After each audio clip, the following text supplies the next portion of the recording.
이재명 체포동의안. 예상 가능한 시나리오. 검찰의 최악의 상황. 국회에서 체포동의안이 통과되고 법원에 가져갔는데 기각되는 경우 이재명이 법원에서 걸어나오면 검찰이 그동안 설렘을 쳤던 게 다 무너진다. 야당 대표를 재판도 가기 전에 구속해야 할 만큼 증거인멸이나 도주의 우려가 있는 상황인가. 검찰이 후달리는 것도 이 대목이다. 민주당의 최악의 상황.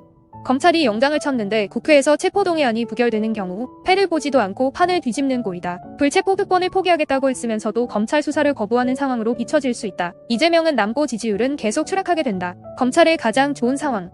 영장을 치고 국회 통과하고 법원이 구속영장을 발부하는 경우 재판까지 가기도 전에 게임이 끝난다. 민주당이 풍비박산이 나겠지만 검찰도 상당한 정치적 부담을 안고 가게 된다. 민주당의 가장 좋은 상황. 검찰이 비회기 중에 영장을 치고 이재명이 자발적으로 영장 심사를 받았는데 법원이 영장을 기각하는 경우 검찰의 완벽한 패배다. 민주당도 승부수를 걸어볼 수 있다. 체포동의안을 통과시키고 이재명이 살아 돌아오면 게임의 성격을 바꿀 수 있다. 그 정도로 당내 이재명에 대한 신뢰가 탄탄한가가 관건이 될 것이고 당의 운명을 법원에 걸어야 하는 부담이 있다. 이런 모든 경우의 수를 고려해서 검찰은 일부러 회기 중에 영장을 던질 가능성이 크다. 공을 국회에 떠넘길 수 있기 때문이다. 하지만 범죄 혐의를 충분히 입증하더라도 구속영장이 떨어지느냐 마느냐는 다른 문제다. 본 게임은 재판인데 재판은 어차피 몇 년 걸릴 거고 지금 당장 구속을 못 시키면 검찰이 정치적으로 큰 부담을 지게 된다. 어차피 윤석열과 검찰이 키운 판이다. 또 하나 경우의 수가 있다. 무기명 투표로 가면 국민의힘 의원들이 부결표를 던질 가능성이 크다. 국민의힘 입장에서는 이재명이 법원에 가서 살아 돌아오는 것보다 국회에서 계속 뭉개고 있는 편이 당연히 훨씬 유리하기 때문이다.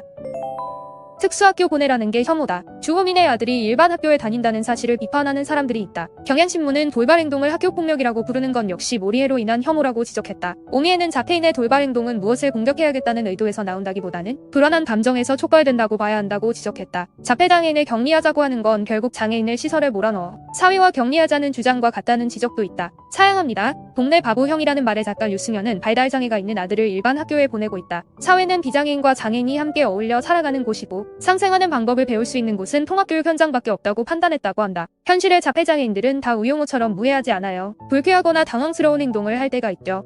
우용만 받아들일 순 없잖아요. 특수교육 대상자 10만 3,605명 가운데 7만 5,462명이 일반 학교에 다니고 있다. 특수교육 교사들 조사에서는 통합교육이 대인관계 발달에 도움이 된다는 답변이 94%였다. 특수교사는 25,599명 이 가운데 89%가 학생에게 맞은 적이 있다고 답변했다. 한국일보는 특수학급은 맞춤형 교육이 이루어져야 할 곳이지만 상당수 학교에서 장애 학생이 일반 학급에서 문제를 일으켰을 때 징계 격리하는 공간으로 여겨진다고 지적했다.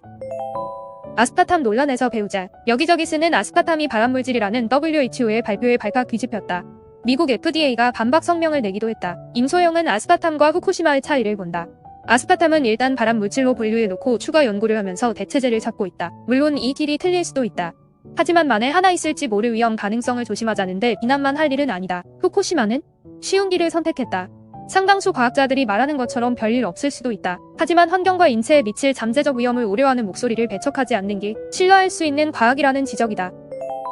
타인의 지옥에 뛰어들자. 타인과 우연히 마주칠 기회를 많이 만들어야 한다는 이야기다. 박건일은 고립의 시대가 심화하며 만들어내고 있는 문제들을 해결하기 위해 사회적 비석임이 필요하다고 제안했다. 페이스북은 사회 자본을 늘리는 효과가 있지만 전혀 몰랐던 타인을 알게 해준다기보다 기존 지인이나 집단과의 결속을 강화하는 경향을 보인다. 우리는 예측 불가능한 만남에서 새로운 깨달음을 얻고 인식을 확장한다. 이런 알지 모를 불쾌함을 피하기 위해 움츠러드는 것, 그런 태도가 모두에게 내면화되는 상황이 가장 나쁘다는 이야기다. 온라인으로 거의 모든 일상을 해결할 수 있는 시대이기에 더더욱 익명의 타인을 직접 마주할 기회를 인위적으로라도 만들어내는 게 절실하다. 그 과정에서 우리는 주류 정상에서 벗어난 이상한 사람과 아픈 사람, 떼쓰고 시끄럽게 떠드는 아이들을 더 많이 만나게 될 것이다. 그건 필시 부작용이 속출하는 타인의 지옥일 테지만 각자 도생과 고립의 지옥에 비하면 훨씬 낫다. 맥락과 통찰, 그리고 해법.